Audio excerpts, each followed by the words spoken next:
تو بھی آگے میں کود میں بھی کودتا ہوں، جس کا مذہب حضور ہوگا وہ اسلام۔ سبحان اللہ سبحان اللہ۔ جہاں والوں سرے محفل یہ ہم اعلان کر دیں گے، نبی کے نام پر یہ جان و دل قربان کر دیں گے۔ ہر آدمی کا ہاتھ اٹھے یہاں سے لے کر وہاں تک، تحفظ نام سے رسالت کے نام پر ذرا محبت بولے یا رسول اللہ۔ جہاں والوں سرے محفل یہ ہم اعلان کر دیں گے، نبی کے نام پر یہ جان و دل قربان کر دیں گے۔ اگر انگلی اٹھائی تو نے ناموں سے رسالت پر، تجھے واصل جہنم حضرت سلمان کا، تو نے ناموں سے رسالت پر، تجھے واصل جہنم حضرت سلمان کر دیں گے، تجھے واصل جہنم حضرت سلمان کر دیں گے۔ آئیے بڑے ادب و احترام کے ساتھ تمام لوگوں کی محبتیں شامل، علماء کرام کی محبتیں شامل، اور علامہ مفتی سلمان اظہری صاحب فضلہ کی بارگاہ میں دستک دیں اور بڑے ادب و احترام کے ساتھ نعرہ لگا کر کے حضرت کا استقبال کر لیں، یہاں سے لے کر وہاں تک اتنی محبتیں پیش کر دیں کہ جب یہ عظیم شخصیت اپنے شہر کو واپس جائے تو آپ کی محبتیں کے ساتھ شریک سفر رہے۔ نعرہ تکبیر، نعرہ رسالت، مسلک اعلیٰ حضرت، محافظ مسلک اعلیٰ حضرت، جشن غوث الورا کانفرنس، حضرت علامہ مفتی سلمان اظہری عقیدت سے نوازا ہے، محبت سے نوازا ہے، انہیں تاج شریعت نے خلافت سے نوازا۔ واہ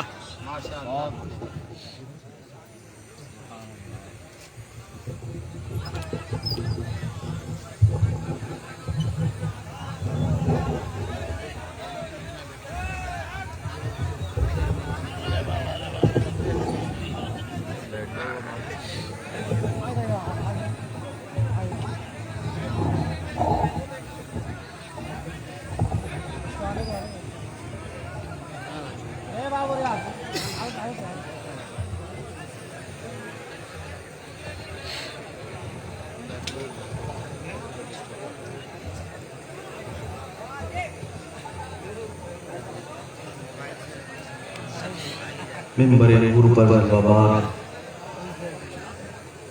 مشائخ علماء ذوی احترام حاضرین اہل سنت و جماعت، السلام علیکم ورحمۃ اللہ وبرکاتہ۔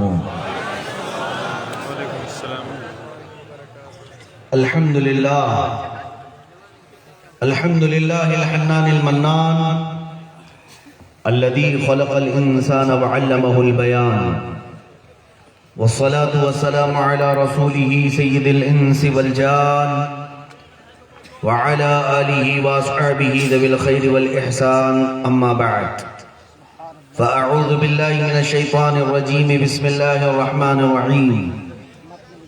أم حسبتم أن تدخلوا الجنة ولما يأتكم مثل الذين خلوا من قبلكم مستهم البأساء والضراء وزلزلوا حتى يقول الرسول والذين آمنوا معه متى نصر الله ألا إن نصر الله قريب، صدق الله مولانا العظيم۔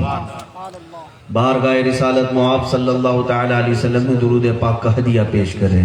اللہم صلی علی سیدنا و مولانا محمد معدن الجود والکرم وآلہ واصحابہ الکرام وابنہ الکریم وبارک وسلم صلاة دائمة سرمدا ابدا۔ میرے قابل قدر علماء ائمہ جو منبر نور پر جلوہ بار ہیں، میں آپ کے علاقے میں اگرچہ اجنبی ہوں مگر رشتہ بتاتا ہے کہ صدیوں پرانا ہے، اس لیے کہ ایمان والوں کا رشتہ چہرے سے نہیں بنتا، عشق مصطفیٰ سے بنتا ہے۔ میں سب علماء ائمہ مشائخ کے بارگاہ میں ادب سے ان کا ممنون ہوں، مشکور ہوں جو عزتوں سے انہوں نے نوازا۔ یہ کے بعد دیگرے میں سب کے نام پیش نہیں کر پا رہا ہوں، اور یہ حاضرین، یہ جو مجمع آیا ہے اور رات کے 12 بجنے کے بعد بھی آپ کا یہ جوش و ولولہ، آپ کی یہ جوانی اور مجمع کی رونق یہ بتاتی ہے، ہوا کی خوشبو بتا رہی ہے، وہ زلف اپنی لہرا رہے ہیں۔ ہوا کی خوشبو بتا رہی ہے، وہ زلف اپنی لہرا رہے ہیں، سواری طیبہ سے چل پڑی ہے، حضور تشریف لا رہے ہیں۔ ہمارا عقیدہ تو یہی ہے، ہمارا عقیدہ یہی ہے، یا رسول اللہ، سواری طیبہ سے چل پڑی ہے، حضور تشریف لا رہے ہیں۔ وہ آئیں گے آتے ہوں گے ابھی آئیں گے، بے شک وہ آئیں گے آتے ہوں گے ابھی آئیں گے، یہی سوچ کے ہم نے محفل کو سجا رکھا ہے، یہی سوچ کے ہم نے محفل کو سجا رکھا ہے۔ عزیزان گرامی وقار، یہ مجمع نہ زمزم صاحب کا ہے، نہ میرا ہے، نہ ناظم کا ہے، یہ مجمع صرف نام رسول پر جمع ہوتا ہے۔ اور لوگ ہمیشہ اس بات کو یاد رکھ لیں، ہمارے جیسی زندگیاں آتی رہیں گی جاتی رہیں گی، مگر یہ کائنات کا پورا سبزہ اللہ نے صرف نام مصطفیٰ سے روشن رکھا ہے، اور یہ تمہارے چہروں کی رونق مصطفیٰ کے نام کی برکت سے ہے۔ لوگوں کا اس طرح جمع ہونا اور اپنی جانوں کا نذرانہ پیش کرنا کائنات میں کسی اور کے لیے ہو ہی نہیں سکتا۔ کوئی نیتا 5 سال کے لیے جمع تو کر سکتا ہے، لیکن دلوں پر راج صرف میرا مصطفیٰ کرتا ہے، روحوں پر اور دلوں پر راج صرف میرے نبی پاک کا ہوتا ہے۔ لاؤ دنیا کے ان بھگوڑوں اور آتنکیوں کو، ان آتنکیوں اور بھگواداریوں کو میں کہتا ہوں، کسی گوفے میں بیٹھ کر بھونک لینا بہت ہوتا ہے، کسی مندر میں بیٹھ کر کے بھونکنا بہت آسان ہوتا ہے، 4 لوگ بیٹھ کر ویڈیو بنا کر نشر کرنا آسان بہت ہوتا ہے، اگر حقیقت میں دیوانگی دیکھنا ہے تو وہ مصطفیٰ کے عاشقوں میں دیکھو۔ یہاں کا مجمع یہ صرف ویڈیو بنانے نہیں آیا ہے، یہاں کا مجمع صرف یہ فیس بک پہ کوئی چیز وائرل کرنے نہیں آیا ہے، یہاں کسی کے سینے پر ہاتھ مار کر کے دیکھو، ہر سینہ پکارے گا میری جان مصطفیٰ کے لیے حاضر۔ الحمدللہ، کیونکہ ہماری ماؤں نے دودھ پلاتے پلاتے نبی پاک کا نام بھی پلایا ہے، ہمارے باپ نے ہماری انگلی تھامی ہے تو ساتھ میں مصطفیٰ کا نام بھی پکڑایا ہے۔ ہاں، کوئی منافق ہوگا جو حضور کے نام پر باہر نہیں آنا چاہتا، ورنہ جس کی ماں سچی ہے اور جس کا باپ اچھا ہے، جس کی ماں سچی ہے اور جس کا باپ اچھا ہے، اس کی زبان پاک سے مصطفیٰ کی غداری کبھی نہیں نکل سکتا۔ ہاں، وہ منافق ہو سکتا ہے جس کی نسل میں خطا ہو، جس کی اصل میں غلطی ہو، لیکن عزیزان گرامی وقار، ہم نبی پاک صلی اللہ تعالیٰ علیہ وسلم کے لیے کیا کچھ کر سکتے ہیں یہ زمانہ اچھی طرح سے جانتا ہے، اچھی طرح سے جانتا ہے۔ ایسے ہی نہیں کہا گیا دیوان گانے عشق مصطفیٰ کو دیکھ کر گھبرا گئی ہے گردش دوراں کبھی کبھی۔ ہاں، یعنی حضور کے دیوانوں کو دیکھ کر عام لوگ تو عام طوفانوں نے اپنا رخ موڑ لیا ہے، سمندروں کی موجوں نے راستہ دے دیا ہے، جنگل کے درندے فرمانبردار ہو چکے ہیں۔ تاریخ کی سچائیاں میں بتا رہا ہوں، جس راہ سے گزرا ہے مصطفیٰ کا غلام، ہر راہ کو اپنا غلام بناتا گیا ہے، ہر میدان میں اپنا پرچم لہراتا گیا ہے۔ اسی غلامی کے شان کو تو اقبال نے کہا تھا، ہم ان بزرگوں کے وارثین میں سے ہیں۔ آپ کس میں سے ہیں وہ بھی یاد رکھ لینا، میں تو فخر سے یہ بات کہتا ہوں، ہم ان اسلاف کے وارثین میں سے ہیں جن کا نعرہ تھا ٹل نہ سکتے تھے جنگ میں اگر اڑ جاتے، ٹل نہ سکتے تھے جنگ میں اگر اڑ جاتے تھے، پاؤں شیروں کے بھی میدان سے اکھڑ جاتے تھے، تجھ سے سرکش ہوا کوئی تو بگڑ جاتے تھے۔ میں حضور کو حاضر و ناظر کہہ کر کے عرض کر رہا ہوں، یا رسول اللہ، تجھ سے سرکش ہوا کوئی تو بگڑ جاتے تھے، ارے تیغ کیا چیز ہے ہم توپ سے بھی لڑ جاتے تھے۔ یہ ہمارے اسلاف کا طریقہ رہا ہے، ہم طوفانوں کے رخ کو کبھی نہیں دیکھتے تھے، ہمارے سامنے کون سا درندہ منہ پھاڑے آ رہا ہے یہ کبھی نہیں دیکھتے تھے، اس لیے کہ مصطفیٰ کریم صلی اللہ علیہ وسلم کے دیوانوں میں صرف اور صرف یہ ایک جذبہ ہوتا ہے، میرے آگے رب ذوالجلال کی عنایت ہے، میرے پیچھے مصطفیٰ کی حمایت۔ بس غلام کو اس سے بہتر بڑھ کر اور چاہیے کیا؟ رسول پاک صلی اللہ تعالیٰ علیہ وسلم کے غلاموں کو آج پھر دنیا ان کا ایمان ناپنے کے لیے ان کا بخار چیک کرنے کی کوشش کر رہی ہے۔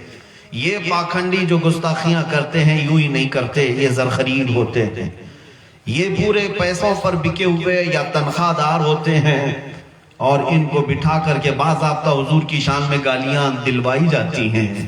کیوں میرے عزیزوں؟ صرف اور صرف ایمان والوں کا ایمان چیک کرنے کے لیے کہ اب مسلمان کتنے زندہ ہیں۔ میں جانتا ہوں پوری دنیا اس تاریخ کو اچھی طرح سے جانتی ہے کہ مسلمانوں کی اولاد کو کاٹ دیا گیا، ان کی عورتوں کو بیوہ کر دیا گیا، ان کے گھروں کو اجاڑ دیا گیا، ان کی مسجدیں تباہ کر دی گئی، ان کی خانقاہیں اجاڑ دی گئیں، ان کی جائیدادیں کرک کر لی گئیں، ان کی عزتیں ختم کر دی گئیں، لیکن خاموش رہتے رہے۔ ان تمام معاملات پر یہ مسلمان سمجھوتا کر لیتا ہے، اس کو بھوکا رکھا جائے، اسے پیاسا رکھا جائے، اسے ٹکڑوں میں تبدیل کر دیا جائے، یہ برداشت کر لیتا ہے۔ لیکن دنیا جانتی ہے ایک ہی چیز ہے جس پر مسلمان برداشت نہیں کرتا، وہ نام مصطفیٰ، وہ ناموس رسالت ہے، وہ محمد عربی صلی اللہ علیہ وسلم کی ذات پاک ہے۔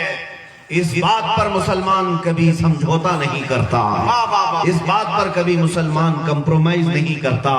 اور یہی میں دوسروں کی بات تو نہیں جانتا، لیکن ہم تو بریلی والے ہیں، ہمارے آقاؤں نے ہمیں یہ سکھایا ہے، نبی سے ہو جو بیگانہ اسے دل سے جدا کرتے، پدر مادر برادر جان و مال ان پر فدا کرتے۔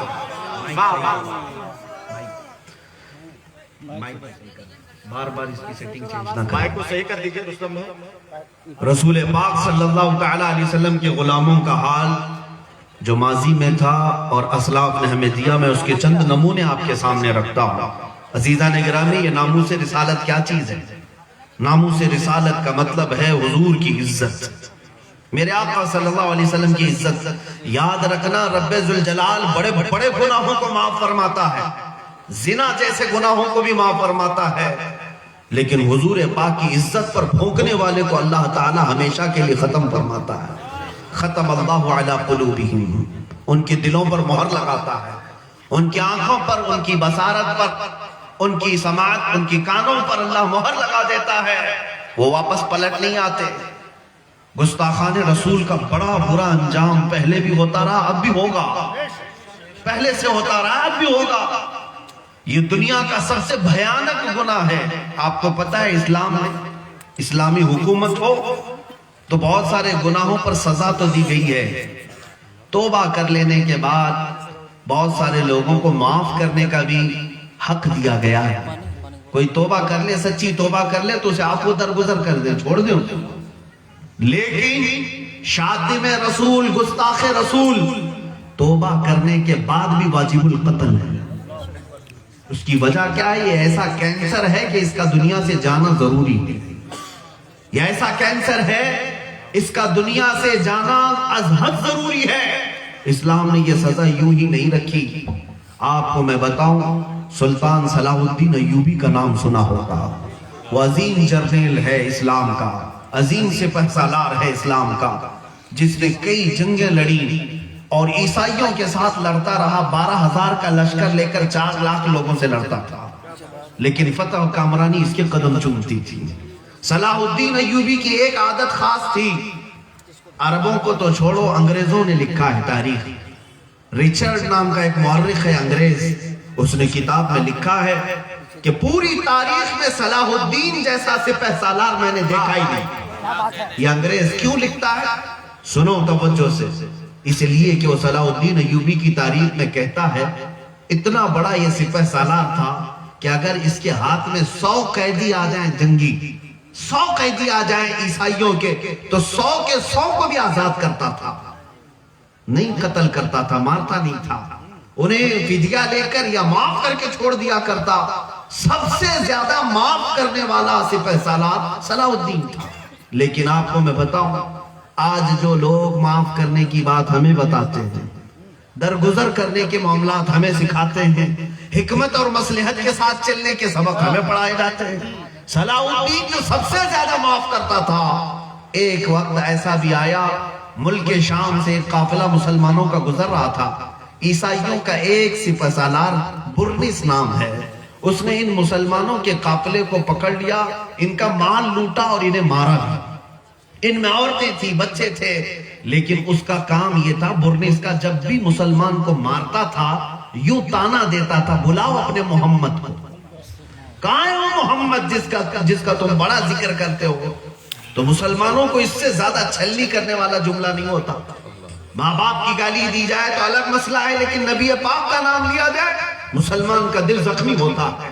وہ برنس بار بار زخمی کرتا تھا، مسلمانوں کو مارا بھی، لوٹا بھی، پیٹا بھی، لیکن یہ لٹا ہوا قافلہ جب واپس آیا، صلاح الدین اس وقت حلب کی زمین پر، ملک شام میں حلب میں تھے، آ کر کے لوگوں نے داستان سنائی۔ یہ وہ وقت تھا جب صلاح الدین سخت بیمار تھے، بہت بیمار تھے، بستر سے اٹھ نہیں سکتے تھے، بستر پر لمبے سوئے ہوئے تھے۔ جب آ کر کے لوگوں نے یہ بتایا کہ وہ مارتا تھا اور بار بار یہ کہتا تھا کہ بلاؤ محمد کو، جلال آیا بستر پر، بیماری کے عالم میں صلاح الدین نے کہا جاؤ تم لوگ اپنے اپنے گھروں پر۔ جانتے ہیں میں نے تاریخ میں ایسا کوئی سپہ سالار اور جنگجو نہیں دیکھا جو مریض اور بستر مرض سے اللہ کی بارگاہ میں منت مانگتا ہے، اے مولا صلاح الدین کو تو نے بہت کچھ عطا کیا، آخری بار تیرے دربار میں ایک منت ہے میری، مجھے اتنی زندگی دے دے کہ میں برنس کا سر قلم کروں، اتنی زندگی دے دے کہ میں اس گستاخ رسول کو اس کے انجام تک پہنچا سکوں۔ اور روتا رہا، بیماری تو ہے کہ پکڑی رہی جسم کو، بیماری جاتی نہیں تھی۔ 1 سال گزر گیا، 2 سال گزر گئے، 2.5 سال کے بعد بستر سے صحیح سلامت اٹھ کھڑے ہو گئے۔ صلاح الدین جب واپس اپنے سپاہیوں میں آئے، سب سے پہلا معرکہ آپ نے اسی برنس کے خلاف کیا، اور چند ہی دنوں میں اس برنس کو پکڑ لائے، گرفتار ہو کر کے پورے قیدی آئے۔ صلاح الدین ایوبی جیسے ان کی عادت تھی، ایک ایک سپاہی کو آزاد کرتے تھے، جا تو بھی آزاد ہے، تو بھی آزاد ہے۔ جب اس جرنیل سپاہی برنس کا نمبر آیا تو وہ سر جھکا کر کھڑا تھا اور کہنے لگا صلاح الدین تو آزاد کرتا ہے، کیا میری آزادی آج نہیں ہے؟ صلاح الدین ایوبی نے تلوار لہرائی اور فرمایا اگر صلاح الدین تجھے آزاد کر دے گا تو صلاح الدین پر اللہ کا ہمیشہ کے لیے عذاب آ جائے گا، اللہ کا عذاب آ جائے گا۔ آنکھیں سرخ تھیں، چہرہ لال تھا۔ صلاح الدین ایوبی نے تلوار لہراتے ہوئے جو جملہ کہا تھا، تاریخ دانوں نے آج بھی وہ لکھا ہے۔ صلاح الدین نے کہا اس کی گردن پر تلوار رکھ کر، اے برنس 2.5 سال پہلے تو نے پکارا تھا مسلمانوں کو کہ بلاؤ محمد کو، کہاں ہے؟ دیکھ اس محمد نے مجھے بھیجا ہے تیرا سر قلم کر۔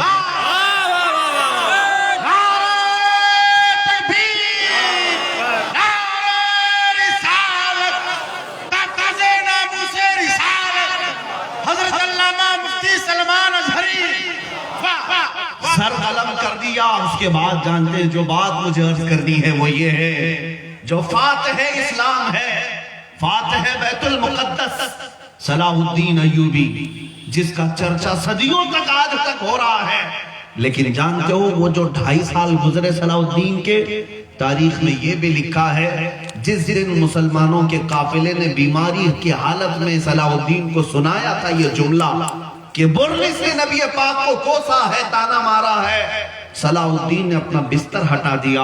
2.5 سال تک صلاح الدین بستر پر نہیں سویا، زمین پر اپنے پیر بھی کبھی لمبے نہیں کیے، پیر سکیڑے ہوئے پوری رات بھر بیٹھے رہتے۔ لوگ کہتے کہ آپ بیمار ہیں، پیر لمبے کر لیں، آرام کر لیں۔ صلاح الدین یہ کہا کرتے تھے اے لوگو تم صلاح الدین کو آرام کرنے کے مشورے دیتے ہو، جبکہ میرے مصطفیٰ کریم کی عزت پر حملہ ہو چکا ہے۔ قیامت کے دن اگر مجھ سے سوال ہو گیا کہ نبی کی شان میں گالیاں دی جاتی تھی اور تو بستر پر سو رہا ہوتا، میں کیا جواب دیتا؟ یہی تحفظ ناموس رسالت ہے۔ اے مسلمانوں، صلاح الدین کو پڑھو اور اپنے بچوں کو پڑھاؤ، تب تمہیں پتا چلے گا عظمت رسالت کیا ہے، مصطفیٰ کریم کا مقام کیا ہے۔ اے مسلمانوں، اے نوجوانوں، آج دنیا نے ہو سکتا ہے فیشن کے ذریعے سے، ایجوکیشن ڈپلیکیٹ کے ذریعے سے تمہیں مصطفیٰ کریم سے دور کر رکھا ہے، بیگانہ کر دیا ہے، لیکن اب بھی مجھے پتا ہے کہ میرے مصطفیٰ کریم کی محبت کی چنگاریاں ابھی بھی تمہارے سینوں میں روشن ہیں۔ اگر روشن نہ ہوتی تو رات کی اس تاریکی میں اس مجمع کو میں کبھی نہیں دیکھ رہا ہوتا۔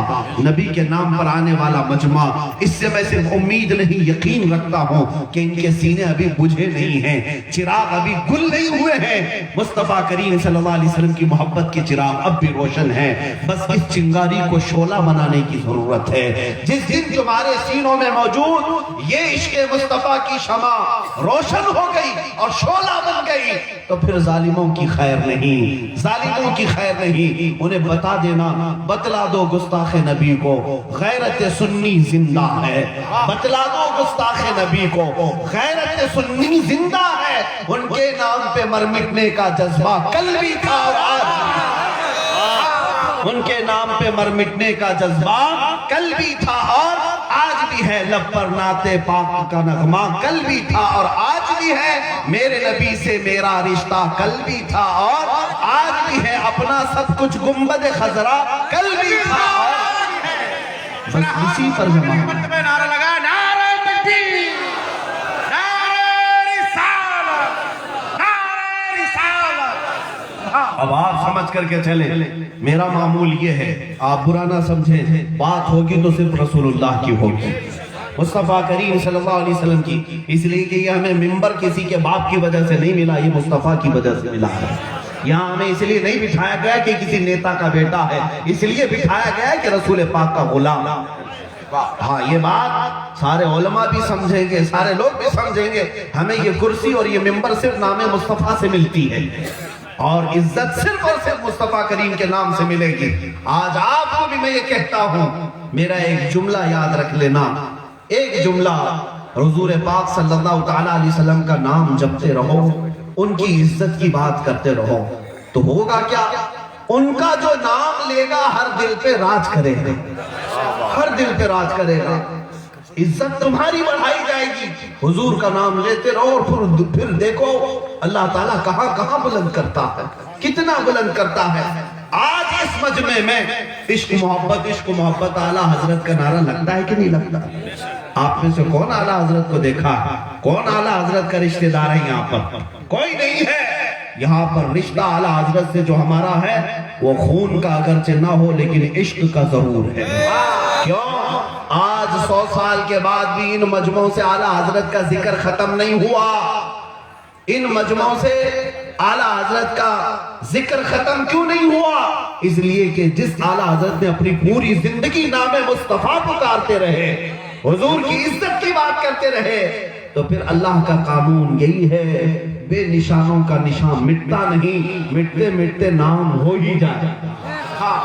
اعلیٰ حضرت کا نام اب ہمیشہ رہے گا، امام شرف الدین بوسیری کا نام کبھی نہیں بھلایا جائے گا، ملا عبد الرحمن جامی کا نام کبھی نہیں بھلایا جائے گا، حسان بن ثابت مجموع سے کبھی ختم نہیں ہو سکیں گے، غریب نواز غوث اعظم کبھی ختم نہیں ہوں گے، اس لیے کہ انہوں نے اپنی زندگیاں پوری مصطفیٰ کی خدمت میں گزاری، ناموں سے رسالت کی حفاظت میں گزاری ہیں، اور کبھی یہ مجمع چاہے 100 سال کے بعد بھی یہاں آئے تب بھی یہی اعلیٰ حضرت کا نعرہ تر و تازہ ہی لگتا رہے۔ آپ کو ایک بات میں بتا دوں، حضور کے نام کی بات کرتے رہے، دنیا مٹانا چاہے کوشش کر لے لیکن کبھی ہو نہیں سکتا۔ یہ آج آپ جو سمجھ رہے ہیں، مجھ فقیر کو دیکھ لو، میرے پیچھے بڑی بڑی چیزیں پڑی ہوئی، میں یہ ڈرانے کے لیے نہیں کہتا، میں اعزاز کے طور پر کہتا ہوں۔ دشمنوں کی فوجیں اور پھر آتنکیوں کی، بھگواداریوں کی، اور پھر ان میں وردی والوں کی بہت ساری چیزیں، اور جو طاقت لگا کر کے وہ کچھ کرنا چاہے میرے ساتھ تو کر کے دیکھ لیں۔ میں بارہا یہ جملہ کہتا ہوں، میں اٹھا ہوں مصطفیٰ کی عزت کا نام لے کر، اور کوئی چیز نہیں۔ میرا جو چہرہ ہے، میری جو امیج ہے، وہ صرف نام مصطفیٰ سے ہے، حضور کی عزت کی بات کرتا ہے۔ اب اگر کوئی میری گردن مار بھی دے تو میں فخر سے کہتا ہوں، تم مار تو سکتے ہو، مردہ کبھی نہیں کر سکتے، مردہ کبھی نہیں کر سکتے۔ مرنا اور ہے، مردہ ہونا اور ہے۔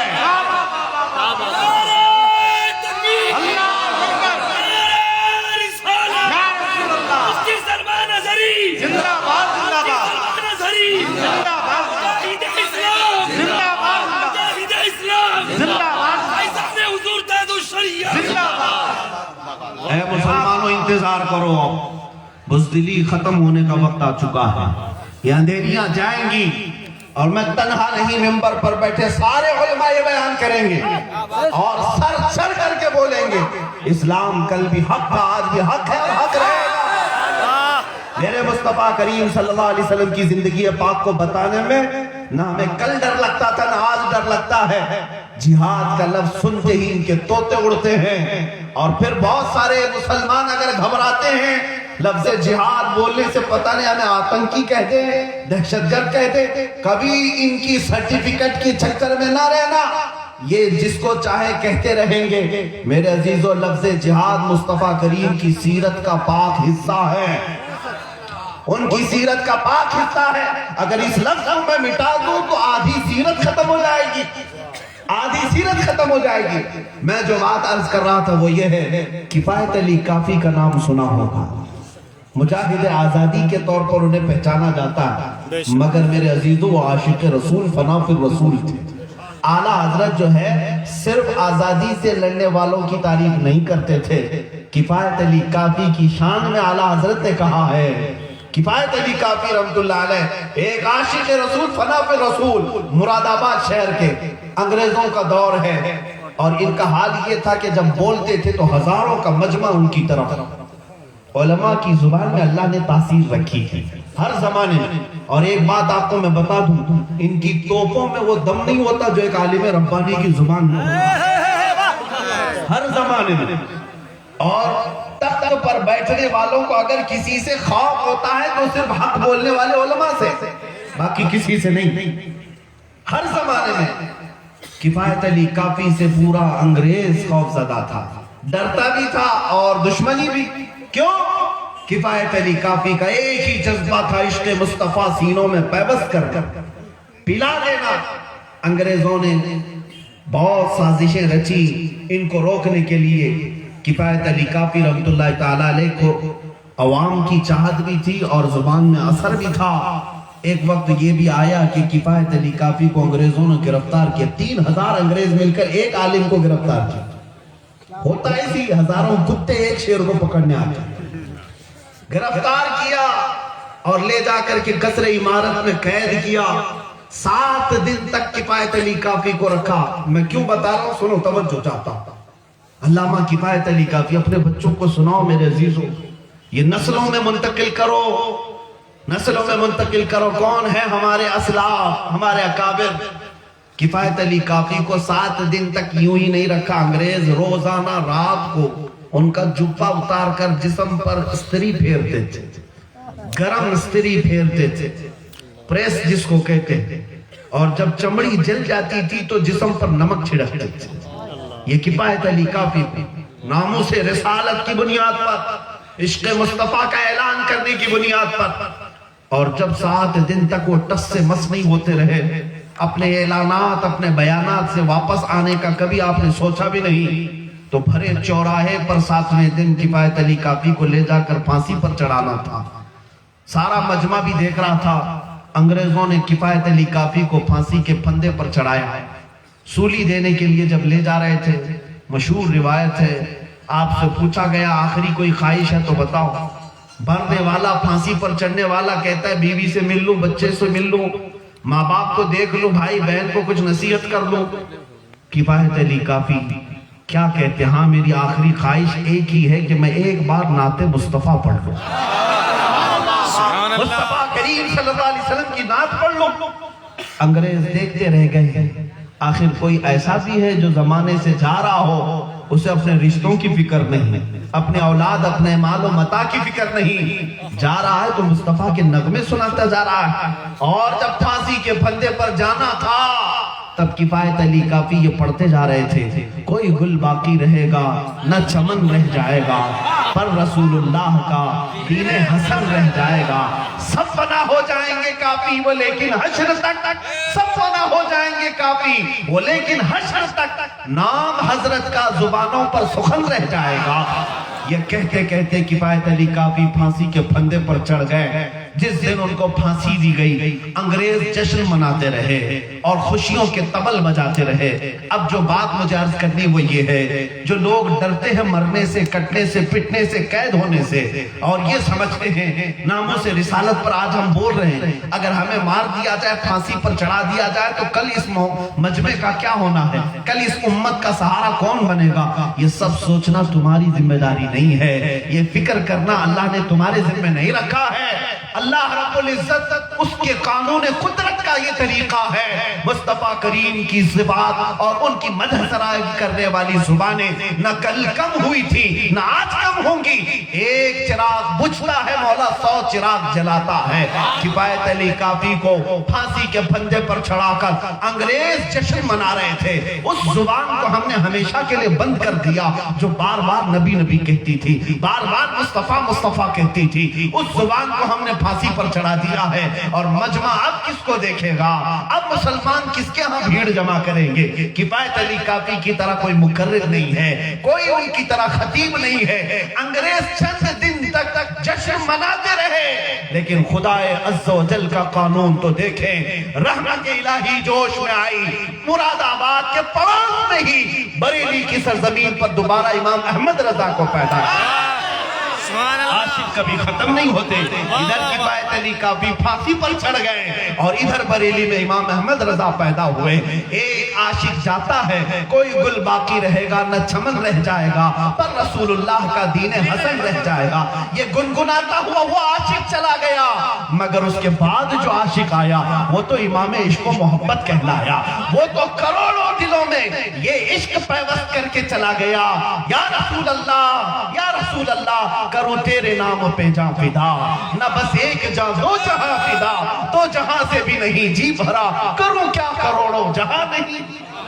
یہ کون کہتا رہا؟ وہی عاشق صادق امام احمد رضا خان فاضل بریلوی۔ میرے عزیزو، ناموں سے رسالت کی حفاظت کرنا اگر اللہ نے تمہارے حصے میں رکھا ہے تو کر گزرو، یہ نہ سوچنا کہ میں کہاں تک پہنچوں گا، میرے ساتھ کیا کیا جائے گا، مجھے کیسے مارا جائے گا۔ یہ سوچنا تمہاری ذمہ داری نہیں ہے، بلکہ تمہارے صرف اتنا فخر کرنا چاہیے، کروڑوں کے ہوتے ہوئے مولا نے مصطفیٰ کی خدمت کے لیے مجھ نکمے کو چن لیا ہے۔ میں اگر حاضر ہوتا ہوں مصطفیٰ کی خدمت کے لیے تو اس سے بڑھ کر میرے لیے اعزاز کیا ہو سکتا ہے؟ یہ ایک جان کیا ہے اگر ہو کروڑوں، یا رسول اللہ یہ ایک جان کیا ہے اگر ہو کروڑوں، تیرے نام پہ سب کو وارا کروں میں، حبیب خدا کا نظارہ کروں میں، دل و جان ان پر نثارہ کروں میں۔ عزیزان گرامی وقار، رسول پاک صلی اللہ تعالیٰ علیہ وسلم کی محبت و عظمت میں تمہیں اس انداز سے بتانا چاہتا ہوں کہ تمہارے دلوں سے خوف نکل جائے، ڈر نکل جائے۔ جس چیز کا خوف دلا کر ایک لاٹھی سے مجمع منتشر کر دیا جاتا ہے وہ قوم تم نہیں ہو۔ تم اپنے سینوں کو مصطفیٰ کے لیے سنبھال رکھنا، اپنی گردنوں کو حضور کی امانت سمجھنا۔ تم لاٹھی ڈنڈے سے بھاگنے والی قوم نہیں ہو سکتے۔ اسلاف صحابہ کرام کے اگر تم وارث ہو تو سنو، ہمارے اسلاف کا طریقہ تو یہ تھا۔ احد کے میدان میں پانسا پلٹ گیا ہے، کفار و مشرکین بھاری ہو چکے، صحابہ کی جانوں کو خطرہ لاحق ہو گیا۔ ایک نہیں، دو نہیں، 4 10 نہیں، 70 صحابہ کی شہادتیں ہو گئی۔ احد کے میدان میں 70 صحابہ کی جانیں چلی گئی، اور کیسے کیسے اگر میں منظر بتاؤں تو رونگٹے کانپ جائیں۔ احد کے میدان میں مصطفیٰ کریم صلی اللہ علیہ وسلم بیٹھے ہوئے، میرے اندازے کے مطابق میں نے جو پڑھا ہے سب سے کٹھن اور سب سے سخت ترین جو جنگوں میں جنگ آئی ہے وہ احد کی جنگ تھی۔ وہاں پر حضور کے کتنے عزیز شہید ہوئے تھے جانتے ہیں؟ مصعب بن عمیر گئے، عبداللہ بن جہش حضور کے ایسے صحابی، حضور ان سے بڑا پیار کرتے تھے۔ عبداللہ بن جہش کو کافروں نے کئی ٹکڑوں میں بدل دیا تھا، ان کی ہر انگلی کاٹ دی تھی، ہاتھ پیر ناخن سب کاٹ دیے تھے، ناک کاٹی، ہونٹ کاٹے، کان کاٹے، اور کافروں نے رسی میں ان کے اعضاء پیرو کر کے ہار بنا کر کے پہنا تھا۔ یہ عبداللہ بن جہش کے ساتھ ہوا۔ امیر حمزہ جو خود رسول اللہ کے چچا ہیں، ان کو سینے پر نیزہ مارا، سینہ چاک کر کے کلیجہ نکال کر کے حضور کے سامنے چبایا گیا۔ یہ واقعہ احد کے میدان میں ہوئے، اور حضرت سعد ابن ربی ان کے متعلق روایت میں ہے 12 نیزے ان پر مارے گئے تھے اور پیٹ کی انتڑیاں باہر آ گئی تھی. اس وقت بھی یہ صحابہ کیا کہتے تھے سنو, انتڑیاں باہر آ گئی, ابھی روح باقی ہے, زبان چل رہی ہے, تب پکار کر کہتے اے لوگوں جاؤ رسول اللہ کو میرا سلام کہتے نا, اور حضور سے کہتے نا آقا میں تمہارے دفاع کا حق ادا نہیں کر سکا, میں آپ کی حفاظت کا حق ادا نہیں کر سکا. یہ صحابہ تھے جو میدان احد میں ہزاروں ٹکڑوں میں بدل جانے کے بعد بھی کہتے تھے یا رسول اللہ حق تو یہ ہے کہ حق ادا نہ ہوا. میرے عزیزوں, یہی وہ احد کا میدان ہے جس میں مصعب بن عمیر, عبداللہ بن جہش, امیر حمزہ, حنزلہ, سعد بن ربی اور سعد عبداللہ بن اسود رضی اللہ تعالیٰ عنہ ایسے ایسے شہید کیے گئے کہ ان کی شہادت کو بیان کرنا بھی مجھے مشکل لگتا ہے. حضرت انس بن نزیر ایک صحابی ایسے ہیں, ان کے اوپر اتنے گھوڑے دوڑے, ان کے جسم کو اتنا صاف کر دیا گیا تھا کہ ان کو کوئی پہچان نہیں پا رہا تھا, صرف ان کی ایک انگلی باقی تھی, جس انگلی کو دیکھ کر